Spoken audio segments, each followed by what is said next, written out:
مشرکین مکہ نے جب کبھی اپنے ارد گرد کے علاقوں کا سفر کیا تو ان کو یہ طعنہ سننے کو ملتا تھا کہ تم لوگ گمراہ ہو، ضلالت والے ہو، تمہارے پاس کوئی دین نہیں ہے۔ اور یہودی عیسائی ان کو یہ طعنہ مارتے ہی رہتے تھے۔ یہ لوگ جواباً کہتے تھے کہ دیکھو تمہاری طرف اللہ کے رسول بھی آئے ہیں اور تمہارے پاس کتابیں بھی موجود ہیں، اور اس وجہ سے تم ہم پر اپنا ایک اونچا مقام رکھتے ہو، وگرنہ بات اور کوئی نہیں ہے۔ ہم قسم اٹھا کر کہتے ہیں کہ اگر ہمارے پاس کوئی نبی آیا، کوئی رسول آیا، تو ہم تمہاری نسبت اس کو بہت سپورٹ کریں گے اور ہم اس کے دین پر بڑھ چڑھ کر عمل کریں گے۔ اس بات کا ذکر اس آیت کے اندر کیا گیا ہے۔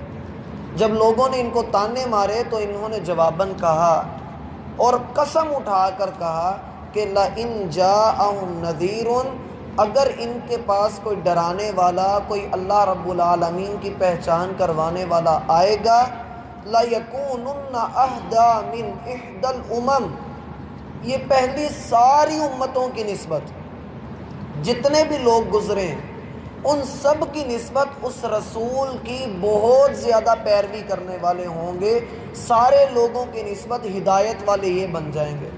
اللہ فرماتے ہیں فَلَمَّا جَاءَهُمْ نَذِيرٌ، جب ان کے پاس ہم نے حقیقتاً ایک رسول کو، ایک نبی کو بھیج ہی دیا، مَا زَادَهُمْ إِلَّا نُفُورًا، تو بجائے یہ کہ یہ اپنی قسموں کا بار رکھتے، یہ اپنی قسموں کو پورا کرتے، یہ جو وعدے کے بڑے سچے لوگ تھے یہ اپنے وعدے پورے کرتے، انہوں نے اس رسول کے ساتھ نفرت کرنا شروع کر دی۔ وہ رسول آیا اور اس کے آنے کے بعد انہوں نے اس کو نفرتوں کے درمیان رکھ دیا، حالانکہ وہ اللہ کا رسول، وہ تو ان کی اصلاح کرنے کے لیے آیا تھا، اور ان لوگوں نے قسمیں بھی اٹھائی تھی۔ بات تو میرا بھائی اتنی سی اس آیت کے اندر بیان کی گئی ہے، لیکن اس میں ایک بہت بڑا سبق بھی ہے۔ وہ سبق یہ ہے کہ عام طور پہ جب کوئی بندہ بد عمل ہوتا ہے، جب دین پر عمل نہیں کر رہا ہوتا ہے اور ہم اسے سمجھاتے ہیں، تو اس کا اولین جواب یہ ہوتا ہے کہ یار دعا کرو مجھے نہ توفیق مل جائے، دعا کرو میرے اوپر نہ رحمت ہو جائے، ایک لمحہ مجھے مل جائے اور میں پھر اللہ کی طرف آ جاؤں گا۔ آپ خواتین کو کہیں کہ برقع نہیں پہنتی، عبایا نہیں پہنتی، پردہ نہیں کرتی، تو ان کا بھی اکثر یہی جواب ہوتا ہے کہ بس توفیق ملنے کی دیر ہے، اس کے بعد دیکھو میں کیا کرتی ہوں۔ اور ہمارے جوان بھی یہی کرتے ہیں، جی بس توفیق ملنے کی دیر ہے۔ میرا بھائی اس مسئلے کو اچھی طرح سے اپنے دلوں میں مضبوط کیجئے کہ توفیق اللہ رب العالمین نے دی ہوئی ہے اور سب کو ملی ہوئی ہے۔ توفیق یہ نہیں ہوتی کہ آپ کا ہاتھ پکڑ کے آپ کو مسجد کے اندر داخل کر دیا جائے، آپ کی زبان جب جھوٹ بولنے لگے تو اللہ کی طرف سے اس کے اوپر ٹھپا لگ جائے، آپ کے کان گانے سننے لگے تو آپ کی سماعت ختم کر دی جائے۔ یہ توفیق نہیں ہوتی ہے۔ ہم تو اس کو توفیق سمجھتے ہیں، جی ہمارے لیے معجزے ہوں۔ میرا بھائی قرآن سے بڑھ کر معجزہ کوئی نہیں۔ ہماری آنکھ دیکھ رہی ہے، یہ بھی معجزہ ہے، ہمارا کان سن رہا ہے، یہ بھی معجزہ ہے۔ اب میں نے خود سمجھنا ہے کہ اس کان میں نے اچھی آواز ڈلوانی ہے یا میں نے گانے ڈلوانے ہیں، اس کان کے اندر میں نے کون کون سی آوازیں سماعت کرنی ہے، حرام آوازیں سنوں گا یا حلال آوازیں سنوں گا، آنکھ سے میں نے حلال دیکھنا ہے یا حرام دیکھنا ہے، زبان سے میں نے حلال بولنا ہے یا حرام بولنا ہے۔ یہ اصل میں توفیق ہے۔ جس بندے کو اللہ نے آگ اور پانی کے اندر فرق کرنے کی سمجھ دے دی ہے، سمجھ لو کہ اس کو توفیق بھی ملی ہوئی ہے۔ اور اگر وہ اس کے بعد بھی کہتا ہے کہ نہیں جی میرے پاس جو ہمت نہیں ہے، طاقت نہیں ہے، تو یہ وہ بندہ ہے جس کے بارے میں اللہ فرماتے ہیں کہ بڑی پکی قسمیں اٹھاتا ہے، بڑا کچھ کہتا ہے، نہیں میں دین پہ بڑا عمل کروں گا، میں بوڑھا ہوں گا تو داڑھی رکھ لوں گا، بوڑھا ہوں گا تو جا جا کر مسجد کے اندر اذانیں بھی دوں گا، بڑا کچھ کروں گا۔ اقسموا باللہ، یہ اللہ کی بڑی پکی قسمیں اٹھاتا ہے، اور جب اس کو موقع ملتا ہے، جب نیک کام کرنے کے پورے اسباب اس کے پاس ہو جاتے ہیں، تب کیا کرتا ہے؟ بہانے بنانا شروع کر دیتا ہے۔ اور بہانے کیا ہوتے ہیں؟ نہیں ہمارے کپڑے خراب ہیں، ہماری حالت خراب ہے، کل سے شروع کر دوں گا، شام سے شروع کر دوں گا، یہ کر دوں گا، وہ کر دوں گا۔ میرا بھائی کسی کو نہیں پتا کہ اس کی زندگی کا اختتام کب ہو جائے، کب اللہ کا حکم آ جائے۔ آج اگر اللہ رب العالمین نے موقع دیا ہوا ہے تو عمل کر لیجئے، انتظار نہ کیجئے کالے بالوں کے سفید ہونے کا، انتظار نہ کیجئے صبح سے شام ہونے کا، شام سے صبح ہونے کا۔ نبی صلی اللہ علیہ وسلم کا فرمان ہے، کن فی الدنیا کأنک غریب، لوگوں دنیا میں ایسے رہو جیسے ایک مسافر رہتا ہے۔ اور عبداللہ بن عمر رضی اللہ عنہما کہا کرتے تھے کہ لوگوں اذا اصبحت فلا تنتظر المساء، جب آپ صبح کر لیں تو شام کا انتظار نہ کریں، نیک کام میں جلدی کر لیں۔ اللہ فرماتے ہیں وَإِن كَانُوا لَيَقُولُونَ لَوْ أَنَّ عِندَنَا ذِكْرًا مِّنَ الْأَوَّلِينَ لَكُنَّا عِبَادَ اللَّهِ الْمُخْلَصِينَ فَكَفَرُوا بِهِ فَسَوْفَ يَعْلَمُونَ۔ یہی لوگ کہا کرتے تھے کہ کاش ہمارے پاس کوئی نصیحت کا سامان ہوتا، کاش ہمیں کوئی توفیق مل جاتی، ہم نیکی کا کام کرتے، ہم اللہ کے بڑے مخلص بندے بن جاتے۔ اللہ فرماتے ہیں جب ہم نے ان کو سارے موقع دے دیے، قرآن دے دیا، حدیث دے دی، دین ان کے پاس موجود تھا، فَكَفَرُوا بِهِ فَسَوْفَ يَعْلَمُونَ، پھر انہوں نے خود ہی اس کا انکار کر دیا، پھر خود ہی اس سے پیچھے ہٹ گئے۔ اور اللہ رب العالمین فرماتے ہیں سورۃ الانعام کے اندر، ایک سوال بندے کے ذہن میں آتا ہے کہ اللہ نے یہ کتاب ہمیں دی ہی کیوں؟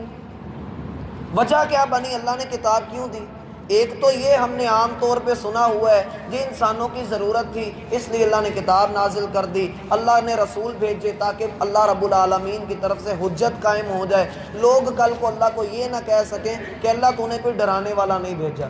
یہ تو عام طور پہ مشہور ہے اور قرآن کی بعض آیات کا یہ ترجمہ بھی ہے، لیکن ایک بہت بڑی وجہ بھی اللہ نے وہاں پر بیان کی ہے۔ سورۃ الانعام 8ویں پارے کے اندر اللہ رب العالمین فرماتے ہیں ان تقولوا لو انا انزل علینا الکتاب لکنا اہدی منہم، ہم نے یہ کتاب اس لیے تم پر نازل کی ہے کہ کہیں تم یہ نہ کہو کہ اللہ نے ہمیں کوئی کتاب نہیں دی، اگر اللہ ہمیں کتاب دیتا تو ہم زیادہ ہدایت والے ہوتے۔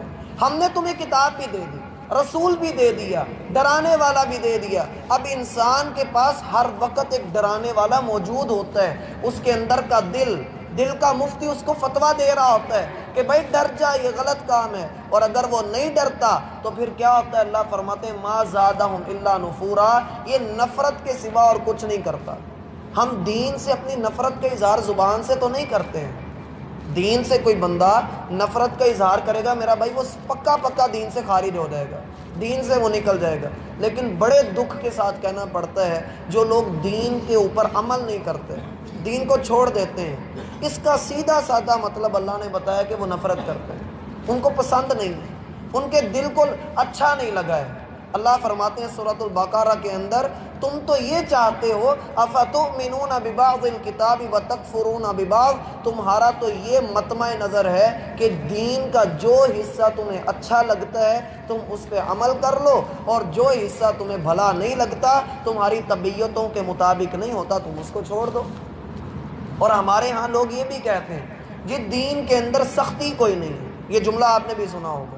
اور اگر کوئی بہت ہی پڑھا لکھا ہوا ہو، میرے لفظوں میں تو اسے علم کی بد ہضمی ہوئی ہوتی ہے، وہ آگے سے آیت بھی سنا دیتا لا اکراہ فی الدین، یہ دین کے اندر کوئی جبر نہیں، کوئی اکراہ نہیں، کوئی سختی نہیں۔ میرا بھائی یہ آیت دیکھو تو صحیح کس کے بارے میں نازل ہوئی؟ اللہ رب العالمین نے یہ آیت نازل کی ہے یہودیوں کے بارے میں، عیسائیوں کے بارے میں، کہ کوئی مسلمان ان کی گردن پہ گوڈا رکھ کے ان کو اسلام نہ قبول کروائے، ان کے اوپر سختی سے ان کو اسلام قبول نہ کروائے۔ گردن کے اوپر تلوار رکھی اور کہا قل لا الہ الا اللہ، لا الہ الا اللہ پڑھ، یہ کوئی دین نہیں۔ اللہ فرماتے ہیں اس طرح کا دین نہیں چاہیے، اگر ایسے ہی کرنا ہوتا تو اللہ سب کو مسلمان ہی پیدا کر دیتا، اللہ سبھی کو اسلام دے دیتا، اللہ کے لیے تو کچھ بھی مشکل نہیں تھا۔ تو پھر یہ آیت کس کے لیے؟ میرا بھائی ہم نے اسلام قبول کیا، اسلام قبول کرنے کے بعد اب دین ہمیں کیا کہتا ہے؟ جھوٹ نہیں بولنا۔ ایک بندہ اس کو عادت ہی ہے جھوٹ بولنے کی، وہ جھوٹ پھر بھی نہیں چھوڑتا، وہ اسلام کی پابندی کو مان رہا ہے یا نہیں مان رہا؟ نہیں مان رہا۔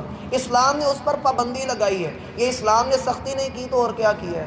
اسلام نے ہمیں کہا کہ بھائی آپ 5 وقت کی نماز ادا کرو، نہیں دل کرتا کسی بندے کا لیکن پھر بھی وہ ادا کرتا ہے، اسلام کی سختی ہے یا نہیں ہے؟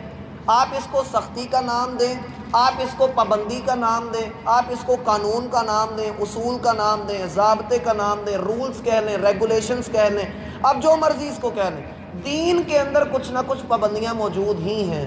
اس کی سادہ سی مثال، دو مثالیں آپ کو دیتا ہوں۔